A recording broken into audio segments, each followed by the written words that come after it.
sorry, we have to wait for the beamer a short time. And I sent an email with making the link, but there is the portal right now. On the portal, the course should be visible. It isn't? Not for me. Not for me. Has anybody accessed the portal thus far? Check. Because there should be on the portal place those two lectures. Okay, I'll check it out. I'm sorry, I've got an email, but I'm not enrolled to the course. Me neither. Okay, that may be the issue. Okay, they changed everything. Good. Okay, so I made the course available, but probably I did not. I have to enroll you, everybody, entitle you to access the materials. Okay. Okay, so that's maybe the issue. Try to do it maybe during the break, maybe later, so that you have access to the the lectures in PPT. Maybe you may find it useful during the semester. We will see. Okay. Where did we finish? Let me open the presentation. Microcontrollers and basics. Great. Okay. We finished last week. We finished somewhere here around the memory map. So some explanation. So getting back here. Some explanation about the memory map. What is this? Actually, to explain it, I think we can try to use this schematic that was showing us the program flow. What's the problem with the memory map? Actually, take a look at this schematic again, but this time searching for some sort of memories. So we have, for example, the program memory here. Program memory addressed by the program counter, accessed by the instruction decoder, but actually it's here. But at the same time, you can see memory written here. We have registers here. They have completely different line color, which means that the lines are different, which means that the communication is different, but they are still memory. So they are still within one microcontroller, and the instruction decoder, directly or indirectly, must be able, or the arithmetic logic unit, must be able to reach all these kinds of memory.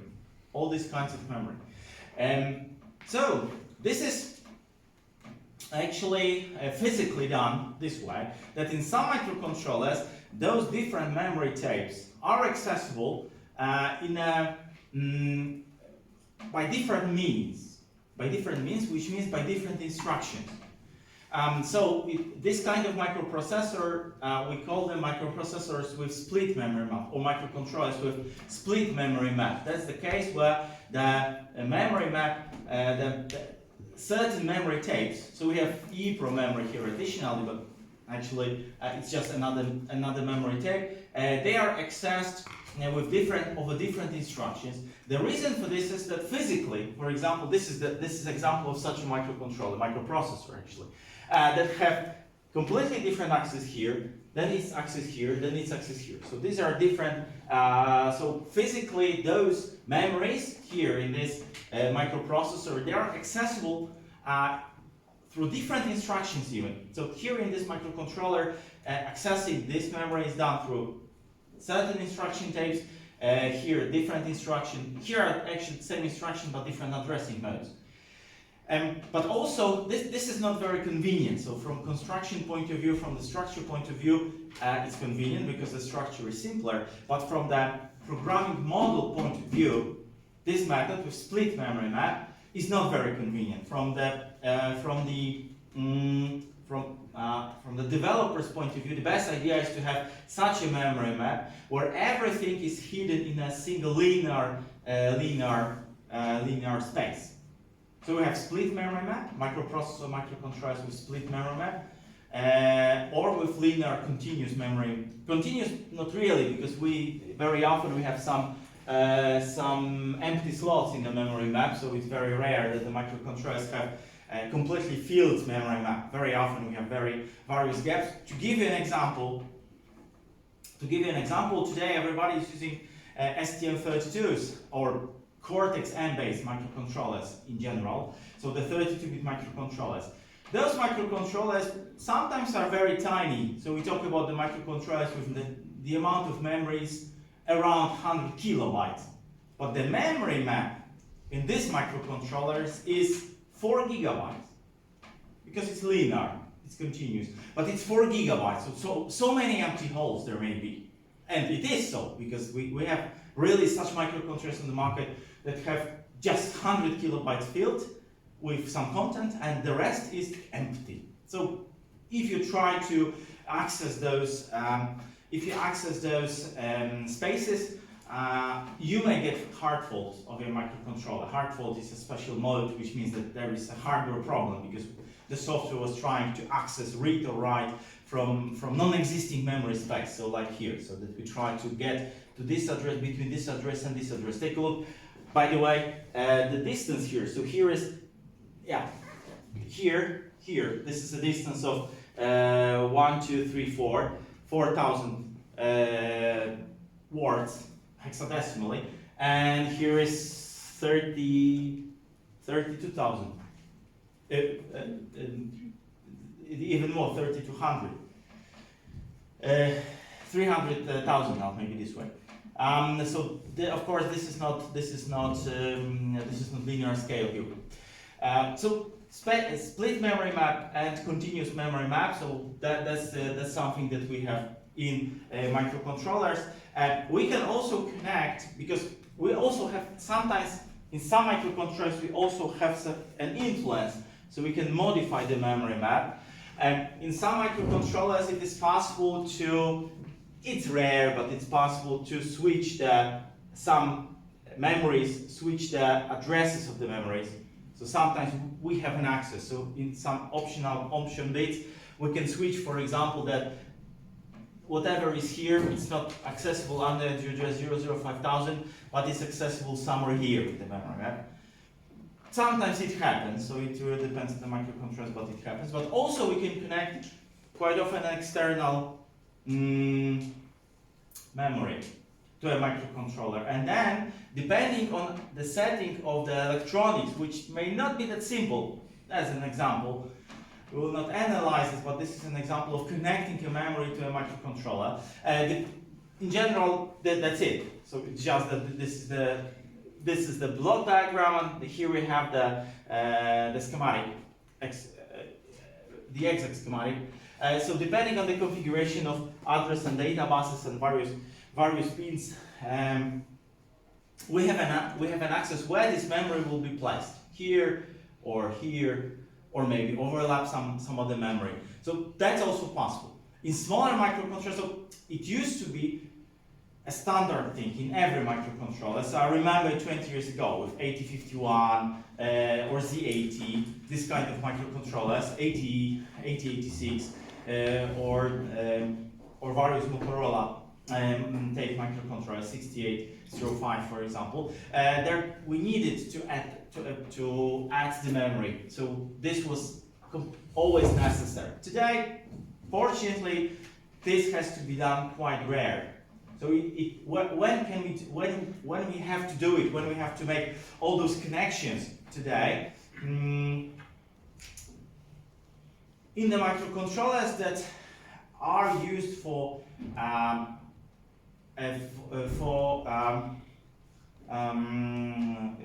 processing large amounts of data. So, for example, that we have the video stream and we need a lot of data in case of video stream, or we are servicing the microcontroller is to service the display with high resolution. So we must have, even for static display, because forget, small microcontroller is not able to handle full HD in 50 frames, so forget about it. But if you have full HD and you have 1 frame per second, that's okay. So it's still microcontrollers, they can handle it, but they need a lot of memory. So usually then we need to apply a memory, additional memory, Sometimes in such a way. Sometimes in such a way. So no time for it today. Now to deliver more information. No sense for it at this moment. But be careful. So careful. Be warned, or have it in mind that if you need more memory that is inside the microcontroller, then you need to connect an external memory to this microcontroller. I'm saying about the memory, but to be honest, the memory map is not only about the memory, mind you, because the peripherals, which we call a peripheral, because the difference between memory and peripheral is quite thin. Memory is something that has a lot of bits that we can, a lot of containers where we can place our information or get our information, or exchange the information or store the information. So this is what we call a memory. While a peripheral is a block that also has registers, also has usually some places where we can store the data and get the data from these peripherals. But the peripheral differs from memory that it does something. The memory is just for storing the information, while the peripheral is something that we put the information into the peripheral, but then the peripheral does something with this memory. For example, we have a peripheral that is connecting to the world by Ethernet or by Bluetooth. So this kind of peripherals we have. And this peripheral also have registers. We write something to these registers and then this is emitted to the world. So for example, we make an HTTP request of getting some web page. And then in the other way around, so we get back from somewhere some data, and this data are placed in the register and the CPU is notified, okay, there are data in the registers, you can read them back. Which means that the peripherals, you know, are visible from the microcontroller's point of view, microprocessor, sorry, from the microprocessor point of view, in a very similar way to a memory. Which means that they are, because normally we place the peripherals here and here in the schematic, so actually in this region. So they are addressable in a similar way, and in the memory map as well, the peripherals are usually placed in the data memory section. So if we have split memory space, or if we have a continuous memory space, the peripherals are placed like here. Peripheral frame 3, peripheral frame 2, peripheral frame 1. So this is the place, this is the range of addresses where we can access the peripherals. Which peripherals, where are they placed? It really depends on the designer of the hardware. So when we start to make a development, and we just take the documentation and read. Okay, here, for example, we may have USB registers. Here there will be Bluetooth and ADC converter registers. Here some DMA, let's say. So they may be Ethernet. They may be some video interface like MIPI or some audio interface like MCVSP, for example. That's how it works. Actually, that's how it works. So take a look. Peripherals, memory. From microprocessor's point of view, not much different. It's just the address. It's just that in case of memory, we've got plenty of addresses. We've got plenty of cells, like 1,000, 1 million cells, 10 million. It depends on the size of the memory. While in case of peripherals, usually we have 10 registers, 5 registers, 20 registers sometimes. Because, for example, in case of communication interface, we've got 3 registers for configurations, 2 registers for some status, or 1 register for status, and 3 registers for exchange of the data, for sending and receiving the data. And that's it. So that's how the peripheral is connected, how the peripherals are connected to the microprocessor. And the peripherals may be timer, maybe interrupts, all the simple even peripherals. They are all placed in the same way, in the available and visible in the memory map. Good. Yes, and some basic before we go further. Couple of slides about the classification of the microprocessors, so that you know. It's something I don't like very much because it has not much practical sense. But we are at the university, so this very basic stuff we need to at least touch, maybe not analyze in greater detail. So a couple of classifications there are around us. I chose the most important. They are not very important, but still from the not important stuff, the most important in my opinion. So classification number one against the instruction set. So we have basically two, again, black and white, CISC and RISC. And as I mentioned, there are shades of gray between. So there are microcontrollers which are in between, but the two major ones are complex instruction set and reduced instruction set computers. Yeah, in the history, everything started with simple, because the reduced instruction set means that we have the microprocessor like the one I showed you just a moment before. Very simple one, with very simple atomic instructions. Move from here to here, add those two numbers, so add two values or XOR two values or do some jumping calling, the very basic instructions. So this is classic RISC, classic simple microprocessor. Then in the history, especially in 1980s, the development of the assembly, because you know, first the people were trying to work in machine code. I really saw it, so horrible, you know, one machine code, one piece of paper, and then C8, and this was the input to the computer. I'm talking about 70s, so I don't remember. I haven't been working. I'm not that old, but I saw this kind of computers and this kind of input. One paper, one instruction, one machine code. Horrible. Then everything started with assembly. We talked about it. So in case of assembly, it was simpler because we have those mnemonics like load, like store, like save. But still, these are simple instructions.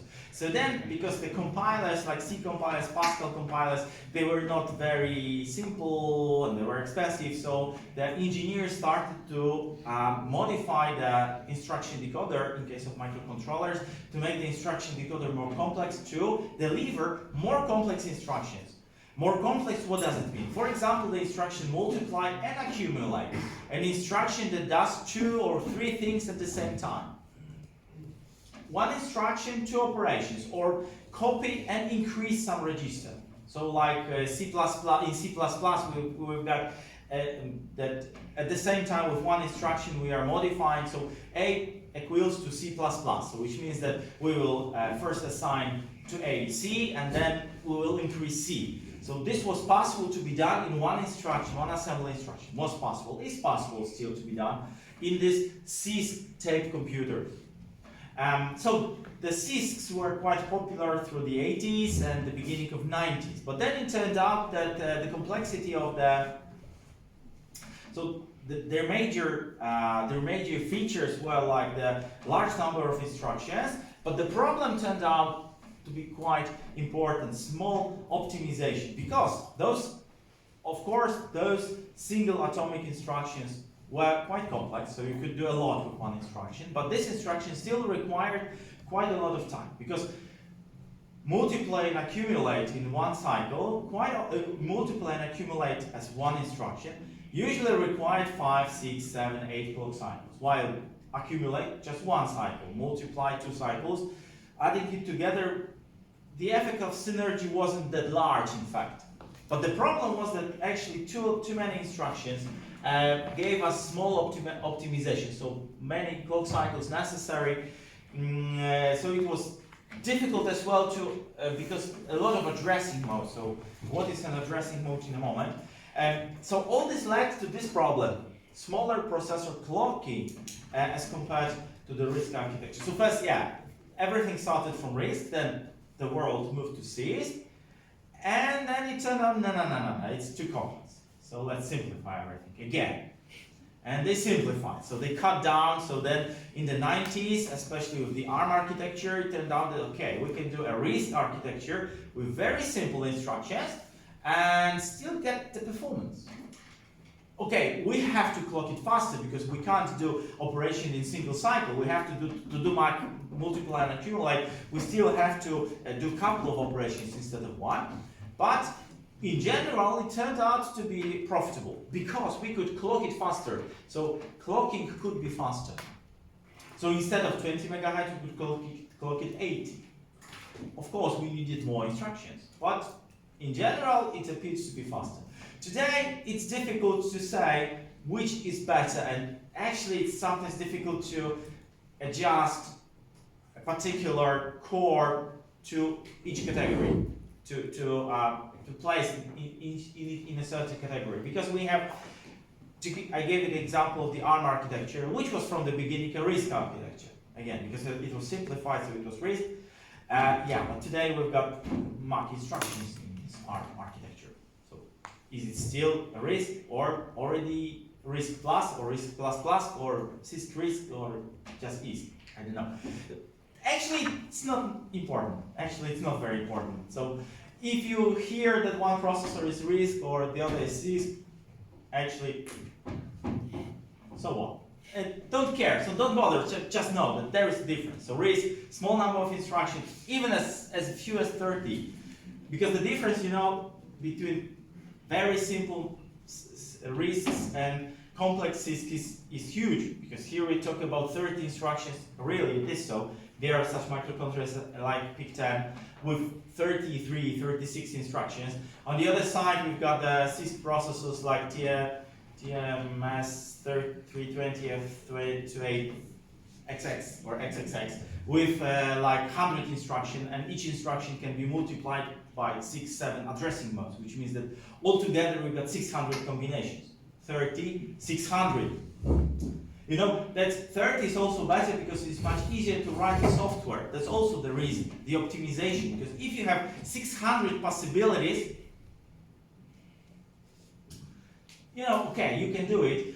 I remember writing, because I've been working with both those architectures actually, and in C.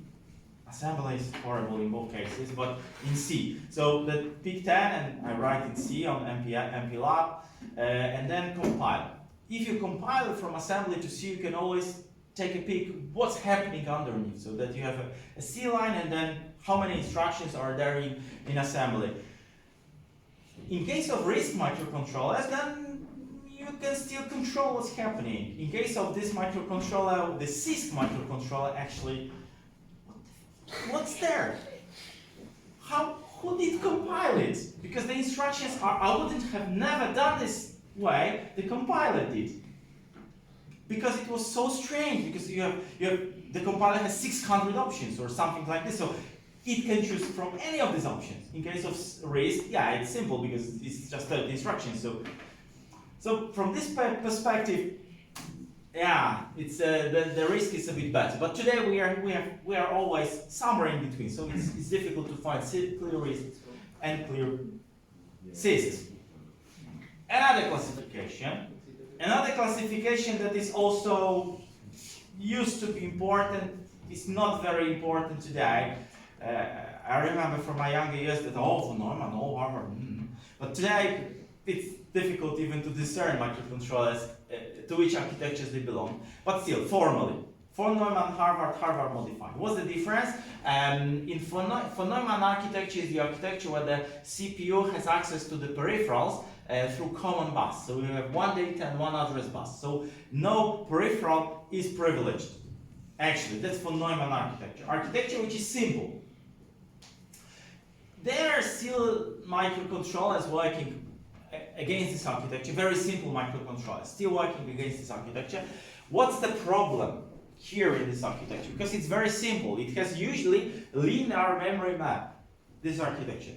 Not usually. If there is a microcontroller in von Neumann, it has always the linear memory map, because why not? We have same address and same data for all the memory and peripherals. But again, what's the problem? This is the problem. This is the problem. This is the problem number one.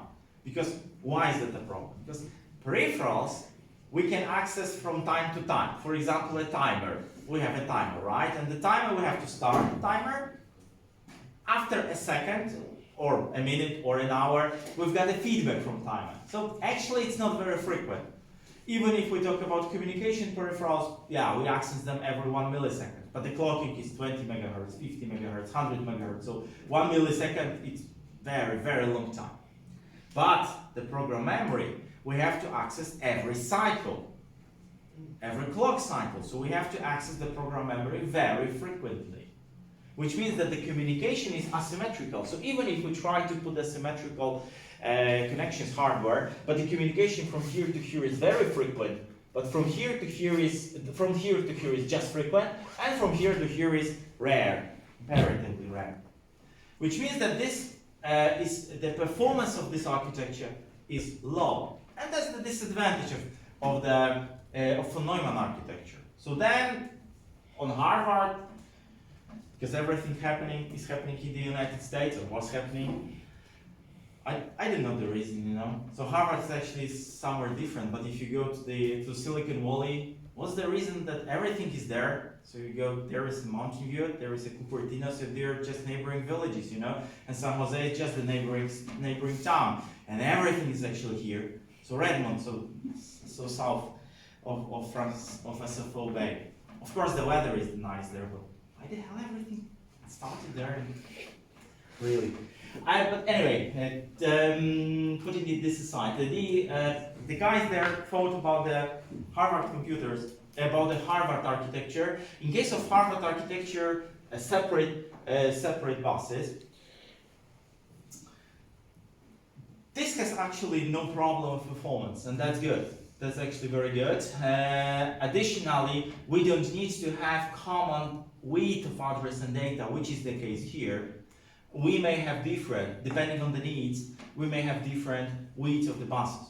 So we saw that, again, go back to the schematic I showed you, we analyzed at the end of the previous lecture we started today. The program memory weight was both address and data. Address was 10 bits and data was 17, while here was 8 and 8 and here 8 and 8.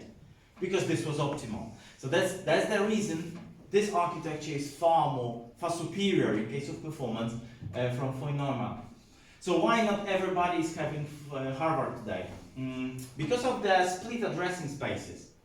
So that we don't have a continuous memory map. So that's the problem. Because here the memory map is not requires with access to different parts, requires different instructions, different operations.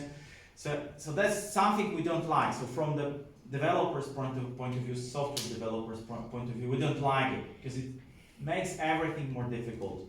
This separate split memory map. That's why still in simple microcontrollers we can still find this architecture. Although from medium complexity to high complexity, everybody is today using Harvard architecture or with some modifications. That's called Harvard modified, because Harvard modified is the architecture where the memory map is continuous, although we still have separate buses. So this is more expensive, but much faster. Gives us much faster because we can access different parts of devices at the same time. And the last classification that I chose, the classification against the number of data and instruction streams. The classification, which again, something artificial, something not maybe very practical, still worth to know it. We've got 4 options here. So single instruction, single data stream, something like this, that we have one data pool, one instruction pool, and the processing unit. This is a single core microprocessor. That's how it looks like. Microcontroller, actually. And that's how it looks like. Microcontroller, that's the same here. So we have single data and single instruction stream. Then we have option number 2. We have multiple instructions working on the same data pool. And that's not very interesting because there is no sense, practical sense in it. And then we have. That's why this classification is quite nice, because the other 2 architectures are quite unusual and interesting. So the architecture SIMD, so where the microcontroller has multiple processing units working on different data, but at the same instruction. Why is it useful? Especially for processing video data, videographic data. So today, that's something we do very frequently with microcontrollers. Also, to some extent, neural networks, but for neural networks, this is better. So that we have a common memory, shared memory, data memory, and instruction memory. But the processing units are taking different parts of data memory and different instructions to process those data. So MIMD, of course, here it is written that computation networks and so on, so large stuff, of course, it is also viable for this kind of architectures, but we focus on microcontrollers. Today, in case of microcontrollers, to be honest, microcontrollers have SIMD units inside. So today we can find in the market microcontrollers with SIMD. With MIMD, not really. In case of microcontrollers, but we have a multiple core units today already in case of processors, of larger application processors. The history teaches us that if this is available in the application processors, that it's about a few years maybe, and we will have true multiple cores down to microcontrollers.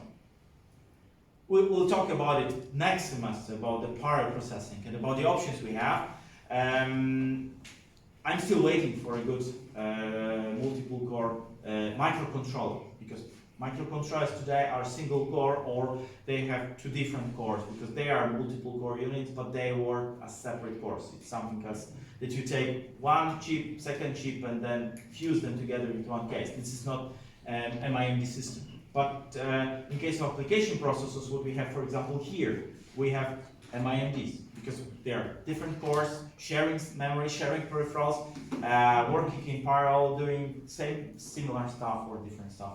That's something we do. But more about this MIMD and SIMD already next semester. So step by step, gradually. Sorry? Yes. Because as you have said, the classifications are not that important anymore. So do you expect us to know all of them?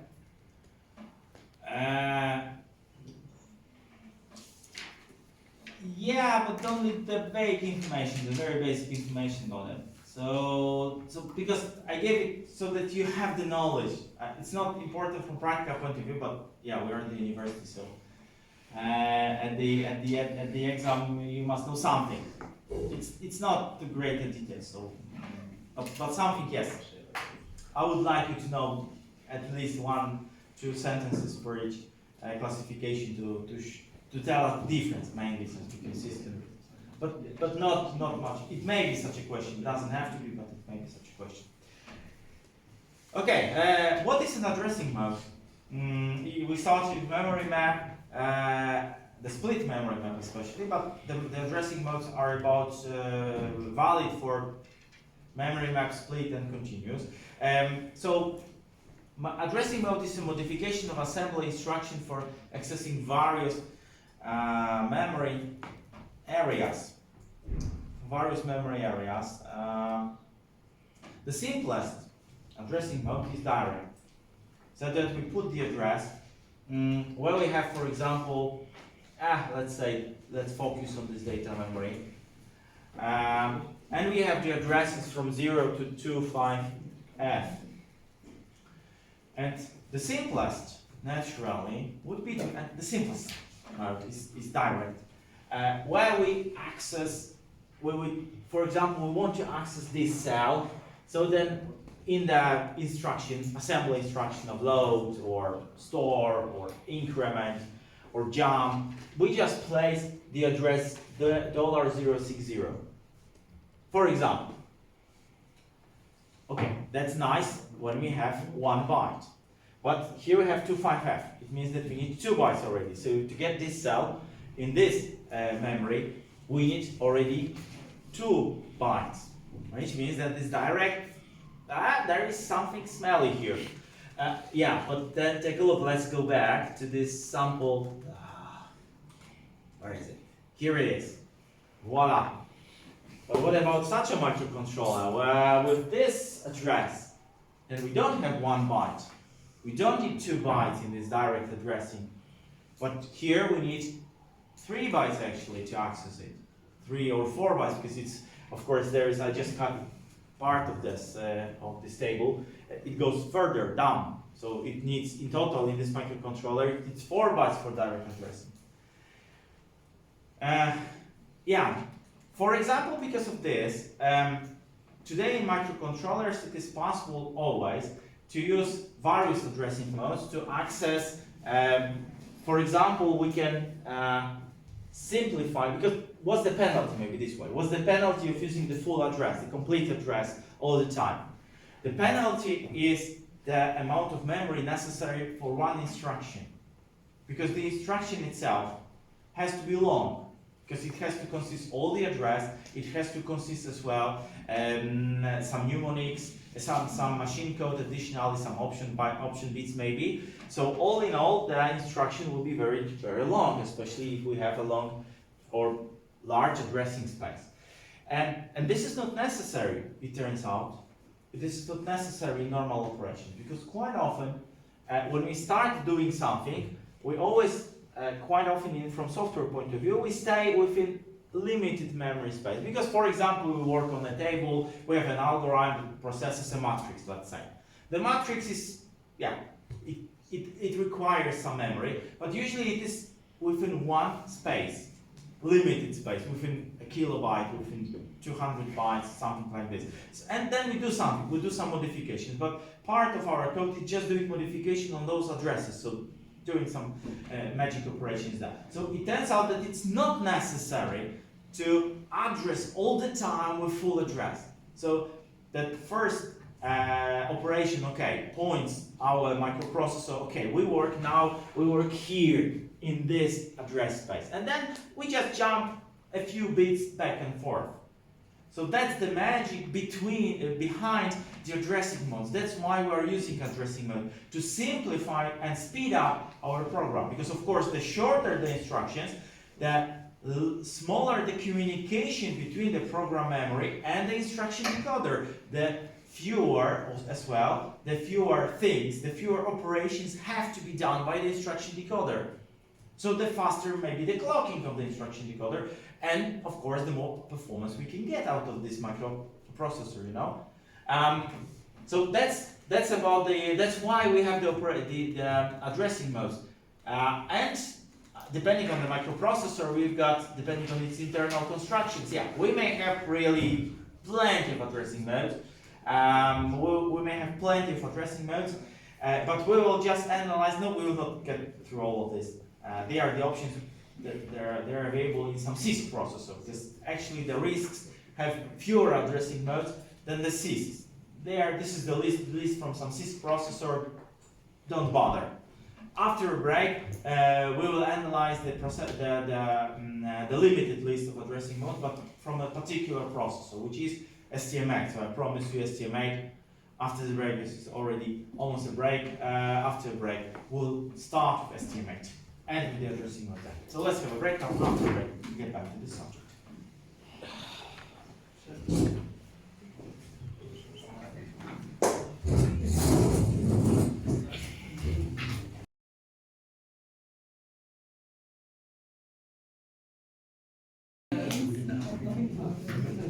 Let's start with stm8 core.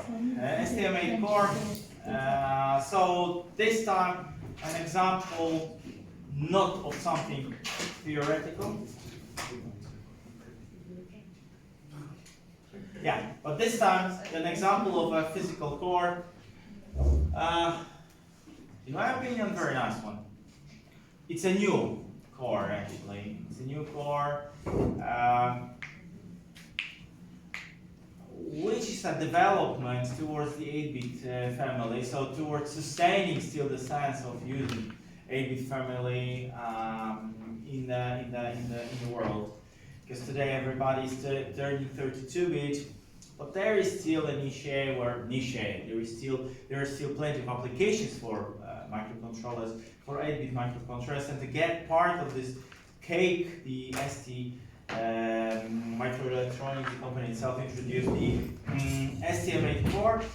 They have a long history of 8-bit cores, although they used to license the cores from Motorola, mainly former Motorola, from 1980s.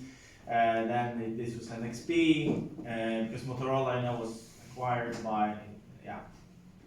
First it collapsed when there was the Iridium, so that's, I'm very interested what Musk is doing with this constellation of satellites. because this killed Motorola actually. Because this was the idea from beginning of 1990s, which in my opinion had much more sense than today's enterprise by Musk. But it's about fashion. And Motorola collapsed because of the iridium and the cost of the satellite system, satellite constellation of satellites. Unfortunately, because they had a very good semiconductor division and microprocessor division. The ST was licensing from them the ST5 and ST7. stm8 is more or less their own development. But again, many new things were added to this core. So this core is pretty polished, and that's why we decided to use this core, because this is the newest from the breed of 8-bit cores that are on the market. There is PIC Micro, which is from late 1980s or 1990s, ATM AVR, which is from 1990s, 8051, which is dated back to 70s even, or beginning of 80s. So this is core from 21st century, so that's why we chose this one, and I'll try to show you the majors by it, so that to simplify you the documentation really, because of course we'll not analyze it step by step or instruction by instruction, there is no sense. You've got the data sheet, so if you will need something for the laboratory about the instructions, so you just open the manual and then you read the data sheet. But I'll try to, during today's lecture and probably the next one, show you the major things, major points from the instruction, from the manual of stm8 processor core itself. And then a bit assembler and linker. On the example of stm8 development, but this will become more universal, because the assembling and linking is basically the same. So there is a tiny difference in syntax between the assemblers and linkers, compilers, assemblers, and linkers, because this is how we do it in microcontrollers. So even if we are doing just assembly, then it's assembling and linking, but if you are adding compilations of C compiler or C++, so there is a compilation, assembling and linking. So assembler and linker stages are always present in case of microcontrollers.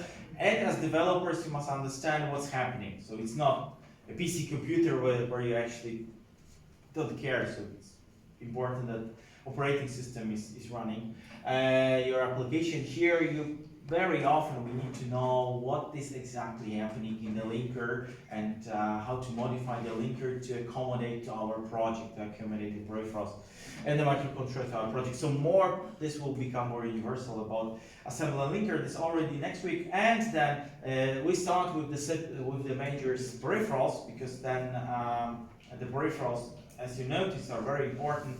So major, we start with memory, resetting, clocking, this kind of stuff. Of very ground basic peripherals already next week.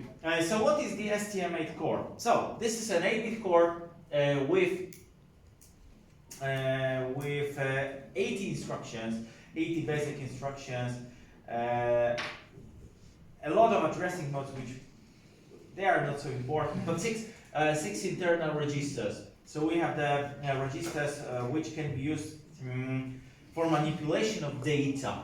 The register, so the basic register is the accumulator. So we have just one major register and two auxiliary ones with extended functionality.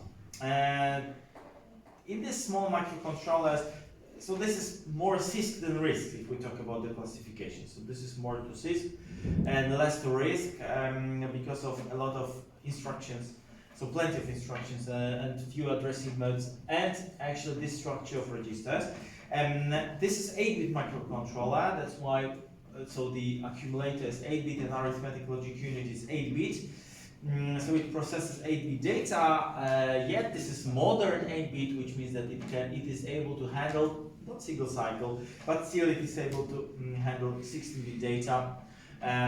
For example, through this 16-bit auxiliary register. So not only 8-bit operations, but also some 16-bit operations are available. Also, very nice, so there is a stack pointer. We talked about the stack pointer and its necessity in modern microcontroller. We have also the program counter, another important element of modern, of any microcontroller and microprocessor on the market. Program counter here 24-bit, which means that the addressing space of this microprocessor is 2 to the power of 24, which is 16 megabytes. 16 million words, but it's 8-bit microcontroller, so this is 16 megabytes, because word is 8-bit in this case. Condition register, very simple, overflow, negative zero carry, we talked about it, so this is a necessity in today's microcontroller. Additionally, we've got half carry, also a bit for adding small numbers. Carry is for adding 8-bit numbers, half carry is for adding 4-bit numbers. So you can try to add 4-bit numbers. So if there is a carry from position 3 to position 4, then this is half carry. Also this bit is set for some operations on tiny numbers from 0 to 15, of course, or from -8 to +7. It has a sense. And 2 bits for interrupt, I1 and I0 for switching on and off the interrupts. Yeah, so the accumulators, of course, 8-bit general purpose register. We can use accumulator for any kind of arithmetic and logic operation. So this is something that we can use always and everywhere. The fastest access we have always to the accumulator. And the registers X and Y can also be used for some instructions like division. Take a look, this microcontroller supports division. That's not that obvious. The simple 8-bit microcontrollers very rarely support division. Some of them support multiplication. But division is far more complex. You should remember it from previous semester. How many logic is necessary to perform a division. That's why the division is here a rarity, and here it is. We have the division, but of course to support the multiplication and division we need more than 8-bit.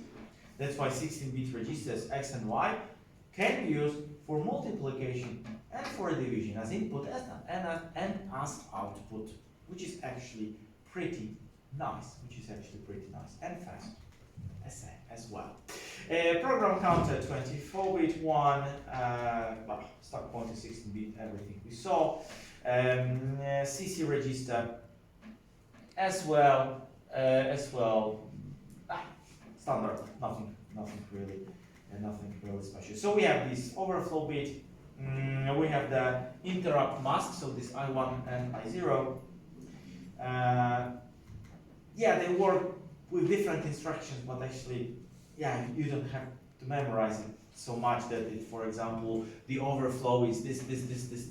Of course, I will not, it's nonsense that you memorize it. You've got the manual for checking out. You just have to know that V stands for overflow. So if there is the overflow in the arithmetic and logic operation, then this bit is set. This is half carry, so between position 3 and 4 of the operations, various kinds of. So this is used mainly for BCD arithmetic. So this is 8-bit microcontroller. Because of 8-bit microcontroller applications quite often include servicing some displays, 7-segment displays for example. So here this microprocessor has a support for BCD arithmetic. Great code as well, arithmetic, so that's why this half carry bit. Negative is negative, so nothing special here, 0 and carry. Everybody should know what's this and what's this for. Yeah, the good thing about this processor is that it has linear memory space, which means that everything is placed into one addressing space. So we can use the same instructions to manipulate of everything, of the registers, of the peripherals, of the memory. So under the address of 00, this is not that common. Under the address of 00, we've got the accumulator, then we have the program counter. For each byte, take a look, it's separate, because we don't have 32 bits data move instructions. Because when we move the data, this is 8-bit microprocessor, which means that it is able to move just 8-bit back and forth. So if we have longer registers, that's why this is the trick here, that we have YL and YH. because we are not able to move 16-bit at once. There is no such instruction. We can just move 8-bit, read and write. Okay. When we have the data already in the register, then we can multiply x by y. But first we have to put x lower part, higher part, y lower part, higher part. But then one instruction for multiplication, but data storing and loading is done through 8-bit instruction. That's why the program counter has even 3 bytes and stack pointer has 2 bytes, and same is for x and y. The context saving also in this microprocessor was there. So I don't know if everybody knows, if everybody grabs this about the interrupts, because the interrupts actually will come later today, but probably next week already. So what is an interrupt? What's the idea of having an interrupt? The interrupt is a piece of code that pauses the current execution, an inset of code that pauses the current execution. So there is a code going on, and then all of a sudden something happens. We call it an interrupt. An event happens. An event is serviced by this piece of code which we call an interrupt. And then after the interrupt is served, the event is serviced. So the interrupt service routine is finished. The program goes back to the original execution. That's how it works. In case of a microprocessor, we always have to take care about the registers. Because you know the interrupt service routine in practice should be invisible to the main code.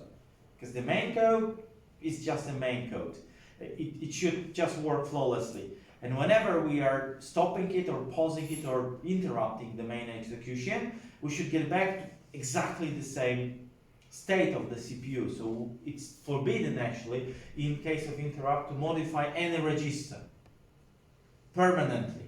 That's why in case of microcontrollers, we always talk about context saving. It is called context saving. About context saving, we talk in case of multitasking as well, so that we have different. When we switch between tasks in case of multitasking systems, we also talk about context saving there. But here we talk about it on a much lower level, on the lowest possible level, because this is the level of registers.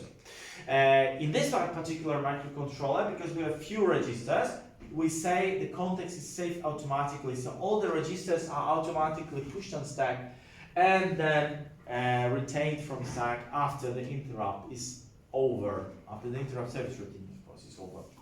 And it's not always this way. Not in all microcontrollers we have such situations. There are microcontrollers which which just save the status register, for example, or just save the program counter and nothing else. In this case, there is saved all that is necessary. So the program counter, of course, yes, but the Y register, X8, and condition code register. This is the advantage of having few registers.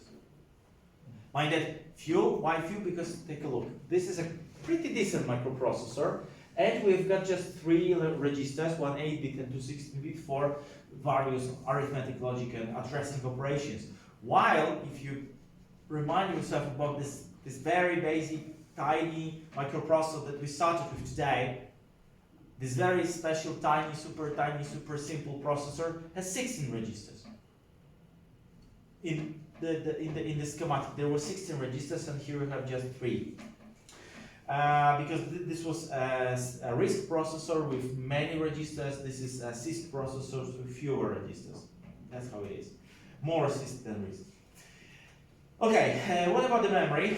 We've got 24-bit memory in stm8, and the memory is continuous, which means that the program and data is accessible in the same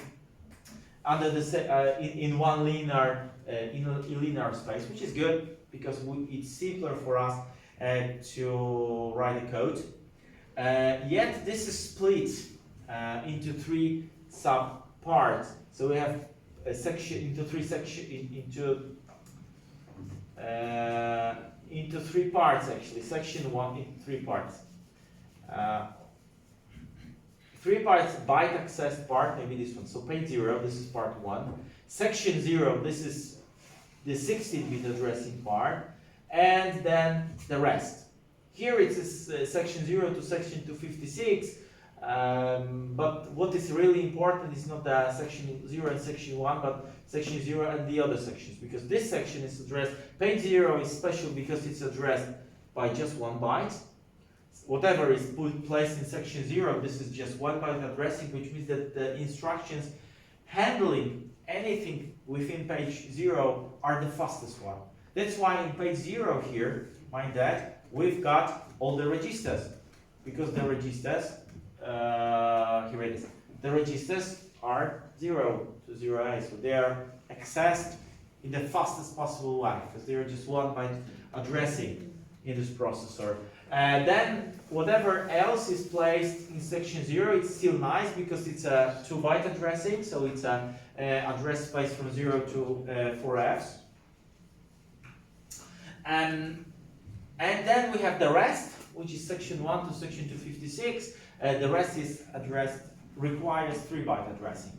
So this is something additional. So if we have more memory in our microprocessor, yeah. What's the difference in the speed? Because it affects the speed, yes? Yes, the difference in speed is a few cycles usually. So between this addressing, it's usually a few cycles. A few clock cycles, can be 2, 3, 4 clock cycles per instruction.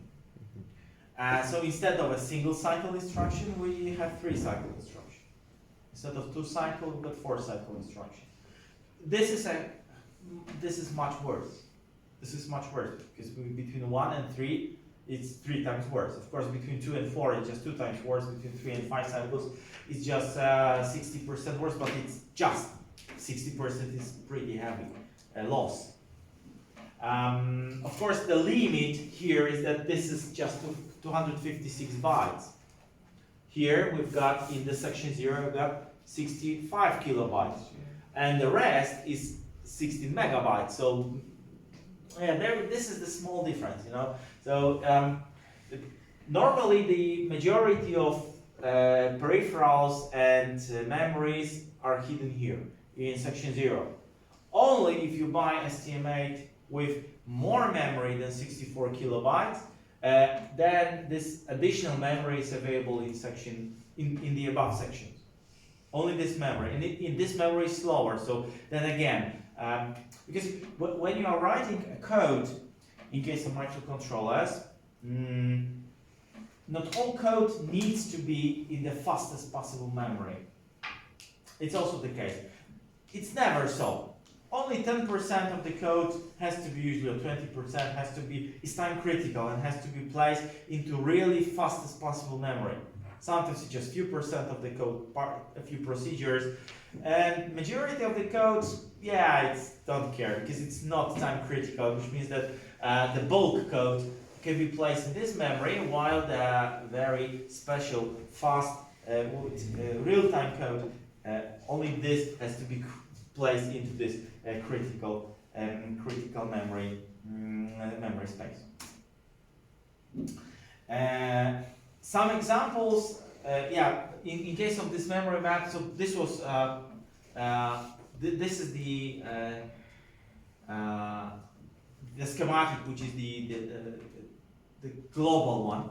This is the global memory map of the whole family, and here is the schematic in greater details, also a global one, but in greater details. Because why global? Because here the numbers are just rough numbers, because it depends really on the particular unit, particular version, particular component, particular silicon. For example, how much data memory is there, or how much RAM is there. Take a look, RAM upper limit, there is even no number, because it really depends what you pay for. Because you've got tens of stm8s on the market. One is with 16 kilobytes, the other one is with 32 kilobytes of memory, and then those value will change. Anyway, it's always this way that we have RAM, that we have EEPROM, option bytes, some registers, boot ROM, if there is a boot ROM, registers for configuration of the major of the CPU and the major peripherals of the CPU, and for example the EEPROM. In more details, it will be in the data sheet of the particular unit that you will be using. Now, how internally does it look like?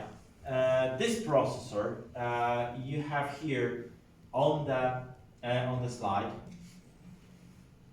You have here on the slide, so it's a bit different schematic from this processor that we started with today. It's a bit different because this time this stm8 is much more complex and much more complete than the very simple unit that we started with today. Although, of course, all the elements necessary for the operation of the CPU are there. So we've got the heart, so the major data processing element, which is the arithmetic logic unit. So it is there. We've got the program counter. We've got the memory itself, the memory with the data memory, program memory, data memory, and of course the various peripherals here with 8-bit interface. And then we've got the instruction decoder here as well, and the register bank. So all this is here. Here also this processor works with this. It has also a pipeline, so-called pipeline, which is also very nice because this is 8-bit processor, and it has a pipeline. Pipeline means that we've got those three parts of the microprocessor are working at the same time, which means that this part is executing some command, but at the same clock cycle in this part, the command is being analyzed, and it is being decided, decision is being made what to do with a command that was taken, was fetched from the program memory just a cycle before. So at the same time, we've got three operations happening, fetching, decoding, and execute. And for example, take a look, we've got some code snippet here showing us how the operations are going. So we have some loading, adding, and some further loading of instruction. Fetching, take a look at this phase 3, for example, we've got fetch, decode, and execute happening at the same time. Although because the instructions here are special, because they are W here means that they are instruction on 16 bits. This is 8-bit microprocessor with 8-bit arithmetic logic unit, but we order it to work on 16-bit numbers, which means that this is not single cycle operation, because if we are to add 16 to make the 16-bit addition, then the addition has to be, it's not possible to do it in single cycle, because we have to make 3 additions actually, because we need to add the lower to lower bytes, then we need to add 2 upper bytes, and we need to add a carry to all the results. So 2 or 3 cycles are necessary to perform the operation. That's why here the execution is longer. So the execution here, those instructions is, for example, in this particular example, it is longer. It's not single cycle, but in this microprocessor, it's also possible to have a single cycle operation. So if we have some small, simple instructions like negation of A, take a look. There is the negation of A, one fetching, one decoding, one executing, and then everything runs very smoothly. So one clock cycle, one instruction. So if they are simpler instruction, because it means that the result this means that the result is after each clock cycle one instruction. So whatever is there written on the left side, this is possible. But for longer instruction, result is every 3 clock cycles. Longer instructions. But still, we work on words. Here in this example, because all the instructions here are especially word long instructions. So also be careful here. Also be careful here, because take a look. These instructions are 3 clock cycles. These instructions, smaller ones, so working on bytes, they are all single cycle.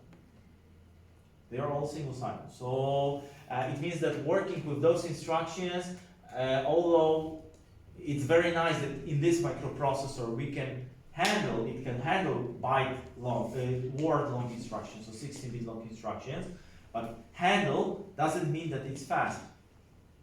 It's also a difference, mind that, we can stop it for a moment. It's also a difference, here you can see the difference between processor with 16-bit arithmetic logic unit and with 8-bit arithmetic logic unit.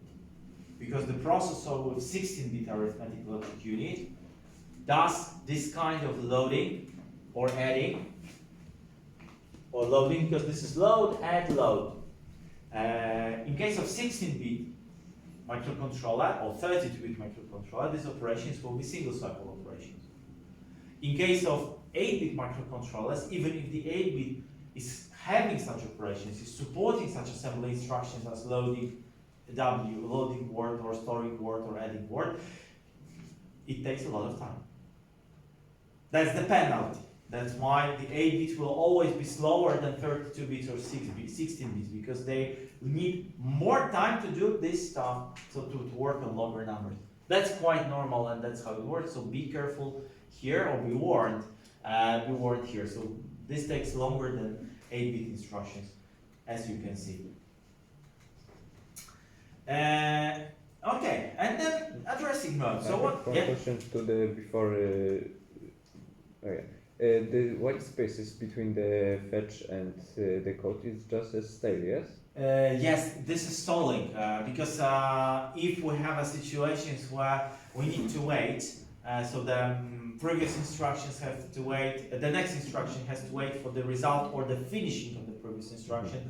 This is called pipeline stall. So the processor is stopped so that the execution is not going on because here, take a look. There is execution, decoding, but there is no fetching here, and particularly in this clock cycle. So that's why it MS, because this is stalling. So because we are waiting, and then the pipeline is still busy. The previous is not finished because, for example, we've got the 2 execution here, and so we need 2 cycles to process this because this is, take a look. This is LDW instruction. The disadvantage of pipeline, if you already are there. And the disadvantage of pipeline, which is from more advanced point of view, not nice, is that you can't rely on, you can't really, you are not sure how much time the instruction will take. Mind that. Here is LDW X20, it's actually 1, 2, 3, 4 cycles of the clock. And while, for example, similar instruction, like here, it's 1, 2, 3, 4, 5, 6, 7, 8, 9, 10. Because there is a stall as well in between. But this pipeline stall means that previous instructions influence the operation of the later instructions. And when you develop something on microcontrollers, sometimes you need exact time control. With pipeline type microcontrollers like this one, this exact timing is problematic. For this reason, for example, if I need to do something which is very time critical, I do prefer AVR, because AVR has no pipeline in the structure. Instruction, if it is written that it's 1 clock cycle, it's always 1 clock cycle. If it is written 2 clock cycles in AVRs, it's always 2 clock cycles, which means that you can easily calculate. You take the instructions and say 1, 2, 3, 4, 5, 10, 12, 14. It will be 14 clock cycles always. Here, not really, because of various instructions, of various here is no pipeline stalling. But take a look here, for example, we've got various steps. So here is a step of 1 and here is a step of 4. So it's a more advanced things. We have also pipeline flashing, but we don't have time for it. For now, maybe we'll return to this next semester about the pipeline. But the pipeline is nice because it increases the performance of the microcontroller. But with pipeline, you have to be very careful programming, especially in assembly language. That's why pipeline is good, but not in all the cases. Okay, addressing, going further, addressing in case of the stm8 couple of major types of addressing. Naturally, the first and simplest is so-called inherent. Inherent means no addressing at all. So inherent, which is it is in the instruction. This type of addressing is for very simple operations which are working on a particular register, on a particular piece of a particular register actually, or on no register at all, like NOP, which is actually doing no operation, so doing nothing. So no addressing is necessary. Also inherent is like something like increment. There are such instructions like increment accumulator. Increment means add 1. Accumulator, it's the register. And this is one instruction, increment accumulator. So the addressing inherent. Then we have the direct. Maybe let's skip the immediate. Then we have direct addressing. Direct, I mentioned about the direct addressing a moment before, which is the second major addressing mode, where we want to, for example, move the data from some memory address. Like here 55, this is in page 0. In section 0 would be 2-byte number, in section in the whole memory it will be 3-byte number. So move from this memory to accumulate of, if we swap them, because this is destination, this is source. Also funny is that in some microcontrollers, first we have source then destination. Here we have first destination then source. So move to accumulator from the address 55. Whatever is hidden in the memory under the address 55. Again, memory but also peripheral. So because it's the same. That's the way it is. Then we have from the simple addressing, we have relative. We have relative addressing that's used mainly for addressing for jumps and so-called branches. So these are short jumps which are close. That's so-called relative addressing, so that we are jump relative, if not equal. So this is jump relatively. Relative, that's how it is, relative operation. So R stands for relative.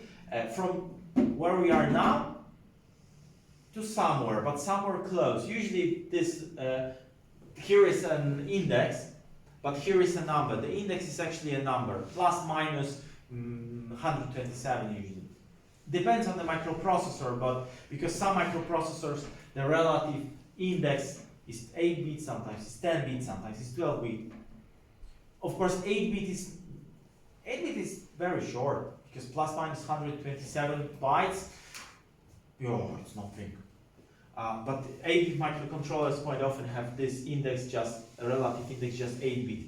If we want to jump further than 8-bit, we must use direct addressing, because direct addressing is here possible as well. Then we have jump, and then we put full address here, but no jump. There is no R here. With that very nice bit operation from this simple addressing mode. Bit operation where we can take a look, set just one this is bit in this this address.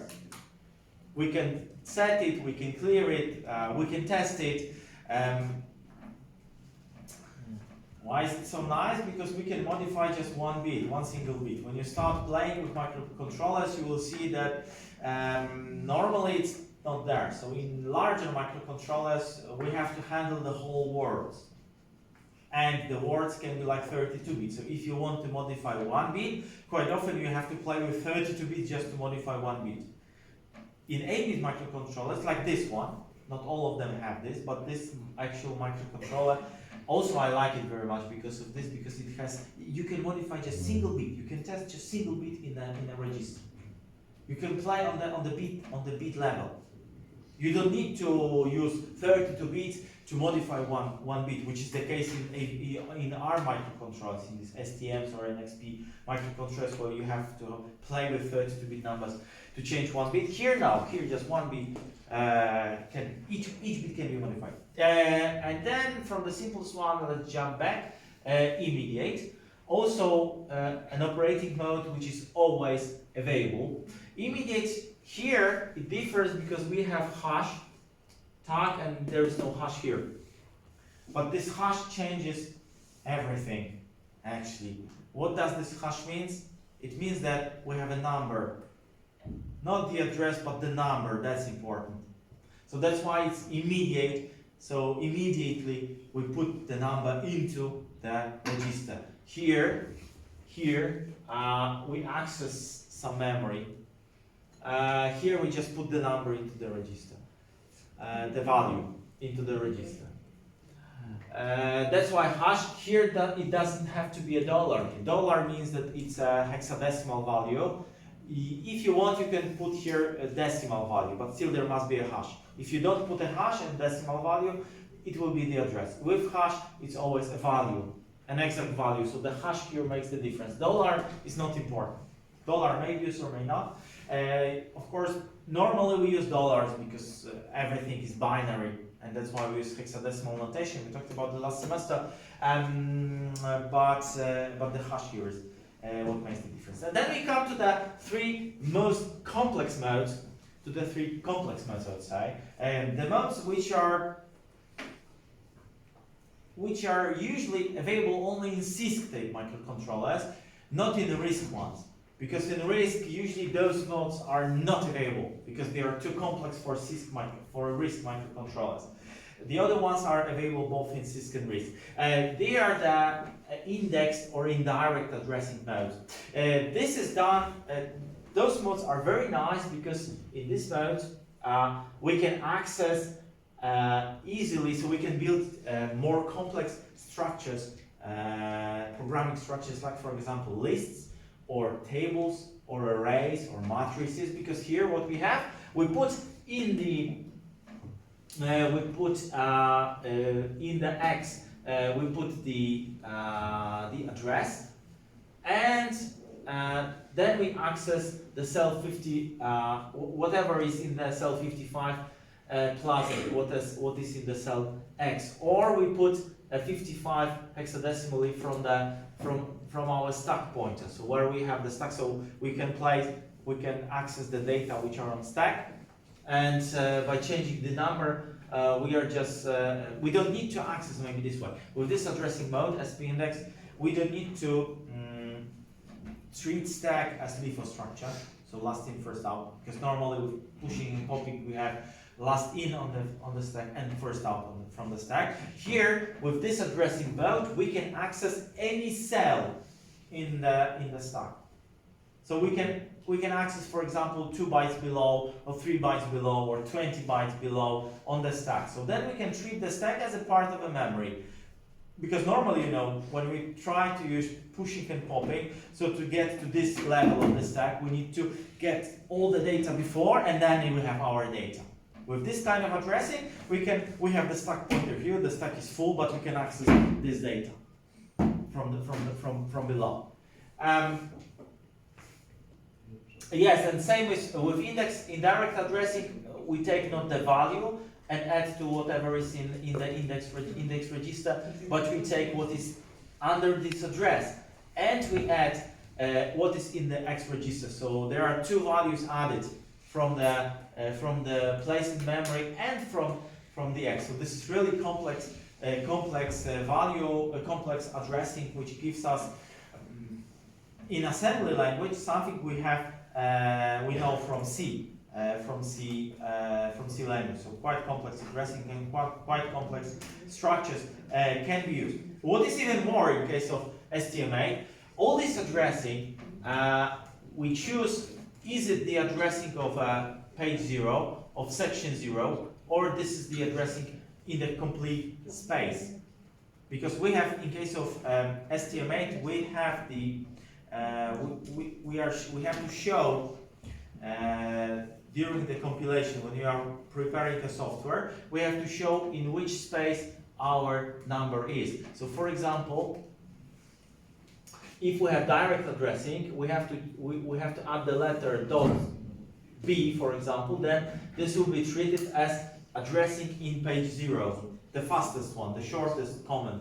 If we put here ld.w, then this 55 will be treated as 0055, and the word addressing will be taken, addressing in section 0, not in page 0. And if we choose ld.e, then this will be taken as 000055. It will be the longest. Of course, there's little sense for using this command if we want still to access cell 55, but that's the way it is. You can do it. You can even access 55 in the 3-byte mode. So which mode is it now without the dot? By default, it will be taken the size of this number, so it will be the fastest, the byte mode. Because this is the simplest, so you can force the longer mode. As I mentioned, for me it has no sense forcing here E mode, because what's the reason of wasting time unnecessary? But it is such a possibility, so each mode can be extended by adding this BW or E to BW or E to access certain addressing space. Or we can do it depending on the assembly, or we can do it as well here in this way. That's the short and long are automatically recognized. If you don't use these letters, they will be automatically recognized. But if you want to address the full space, then you use F, letter F, also such a method. Depending on the assembly, assembler itself, on the setting of the assembler, you can use either the letters or you can use just normal LD without anything, and then depending on the number you use, on the size of the number, a particular addressing will be used, or you can use LDF for the extended. So if you want to exceed this 64 kilobyte barrier. Okay, we have a break already, so that will be it. We put it off for a moment, and we'll get back to this subject. Thank you very much.